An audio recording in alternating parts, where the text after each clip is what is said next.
ছি guys, Flipkart যে আমার সঙ্গে এরকম করে স্ক্যাম করবে সেটা তো আমি ভাবতেই পারিনি। আর তোমাদের সাথে যেন এরকম না হয়ে যায় তাই বলছি ভিডিওটা শেষ পর্যন্ত দেখো। সকালবেলা ঘুম থেকে উঠে আমি বাড়িতে আছি নাকি দীঘা সমুদ্রতে আছে বুঝতে পারছিলাম না। মানে রাতের বেলা হালকা করে বৃষ্টি হলে সকালবেলা আমার বাড়ির সামনে একটা সমুদ্র সৈকত হয়ে যায়।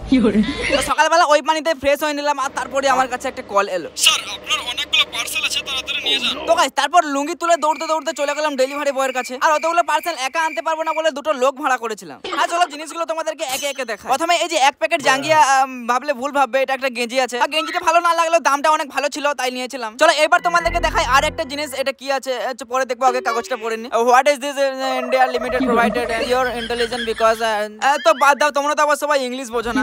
আসলে এটা ছিল একটা ব্লগ বানানোর ছোট্ট ট্রাইপড। চলো এই পার্সেলটা কি আছে সেটা তোমাদেরকে দেখাই। হ্যাঁ এটাও একটা অন্যরকম ট্রাইপড ছিল, কিন্তু এরকম করে স্ক্যাম করবে ভাবতে পারিনি। স্ক্যামটা হচ্ছে আমি ব্ল্যাক কালার অর্ডার করেছিলাম আর কালো কালার পাঠিয়ে দিয়েছি।